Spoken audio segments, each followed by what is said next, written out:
যে আজকে স্পেশাল তরকারি নিয়ে চলে এসেছি। মাংস খেয়ে খেয়ে মুখে ছাতা পড়ে গিয়েছে, ওই জন্য ছাতা কাটানোর ব্যবস্থা হচ্ছে। এখানে 4-5 রকমের শাক আছে। হেলাঞ্চো শাক, তোমার হচ্ছে লোটে শাক, কচু শাক, দুস্তুল কচু শাক, এই যে লাল শাক, সব রকম শাক দিয়ে অল্প অল্প লাল শাক, বেশি দিইনি। তো এইগুলো দিয়ে একদম একসঙ্গে একটা মানে ঘন্ট শাক হবে। আর এই শাকটাই সবার পছন্দ হবে খেতে। আজকে সবজির মধ্যে কড়াই বসিয়ে দিয়েছি, আর অল্প একটু জল দিয়েছি, আর এর মধ্যে দেবো লবণ, আর দেবো তোমার কটা রসুন আর কাঁচা লঙ্কা, পেঁয়াজও দেবো অল্প করে। ব্যাস, লবণটা দেওয়ার কারণ কী বলো তো, শাকটা তাড়াতাড়ি নরম হয়ে যাবে। এইবার শাকগুলো দিয়ে দেবো।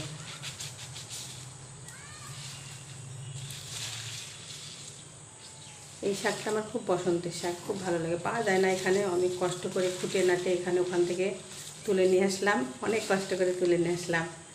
হ্যাঁ, একটা দুটো করে খুঁটে খুঁটে তুলে নিয়ে আসলাম, এর বাড়ি ওর বাড়ি দিয়ে।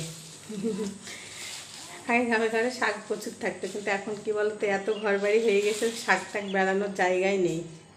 এইসব শাক পাওয়া যায় না অন্তত, সবই তো এখন কিনতে পাওয়া যাচ্ছে। তবু কেনা সবসময় পাওয়া যায় না শাক জিনিসটা। এভাবে লবণটা তলায় দিয়ে দিলে তাড়াতাড়ি শাকটা দেখে মনে হচ্ছে অনেকটা শাক, কিন্তু অনেকটা হবে না, একদম অল্প হয়ে যাবে দেখবে।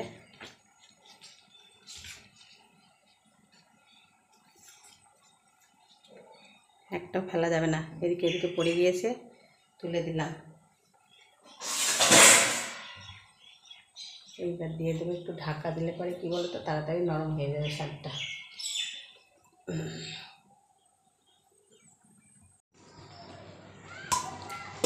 এই দেখো দেখো, সব এক করা ছিল, এবার কতটুকু হয়ে গিয়েছে, সেদ্ধ হয়ে গিয়েছে সেই সুন্দর। এবার একটু চামচ দিয়ে ঘুটে নেব।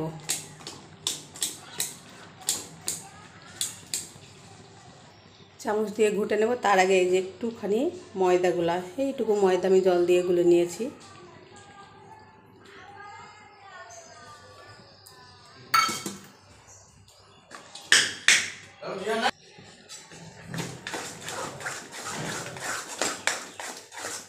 যত ভালো ঘোটা হবে শাকটা, তত বেশি কিন্তু টেস্ট হবে শাকের। আর লাস্টে তো তেলে দিতেই হবে।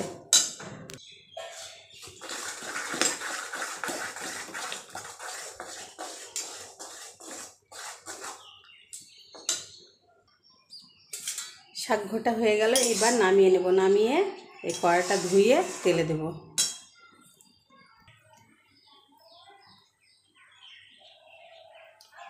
এইবার কড়াটা ধুয়ে যে বসিয়ে দিয়ে দিলাম সরিষার তেল।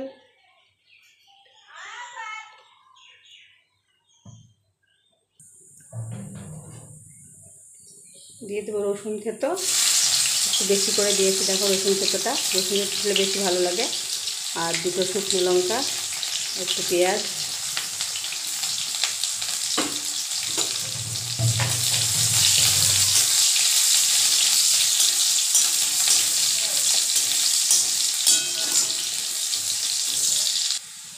আর এইবার পেঁয়াজ রসুনটা একটু লাল লাল হয়ে গেছে। এবার একটু মুগের ডাল, অল্প, আধা মুঠ, এক মুঠো না, আধা মুঠ খানি, আধা মুঠেরও কম মুগের ডাল দিয়ে দিলাম।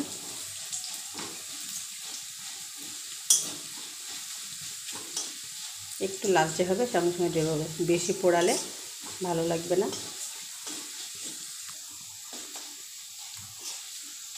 এখন লাল লাল হয়ে গেছে, এইবার দিয়ে দেবো শাক।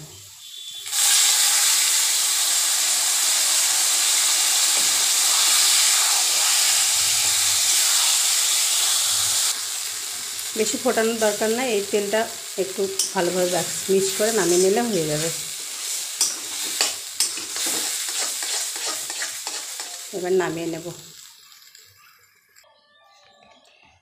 এই যে আজকের স্পেশাল তরকারি রেডি। কেমন হলো বলো তোমরা?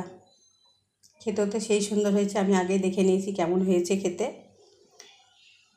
তো কার কার তোমাদের এইরকম পছন্দ বলো? একটু ভালো মন্দ খাওয়ার পরে মুখটা একটু কেমন করে, তখন আর মুখে রুচি থাকে না, তখন কিন্তু এইভাবে শাক পাত খেতে খুব ইচ্ছে করে।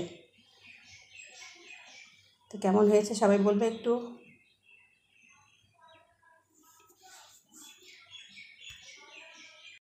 আর এই গরমে এমনিও অন্য কিছু খেতে আর ইচ্ছে করছে না, প্রচণ্ড গরম পড়েছে। এইসব শাক সবজি একটু বেশি ভালো লাগছে মুখে, অন্য কিছু ভালো লাগছে না। গরমে এত গরম পড়েছে মানে বলার নেই। তো ভিডিওটাই পর্যন্ত, সবাই ভালো থেকো, সুস্থ থেকো। কেমন হয়েছে রান্নাটা সবাই কিন্তু জানিও।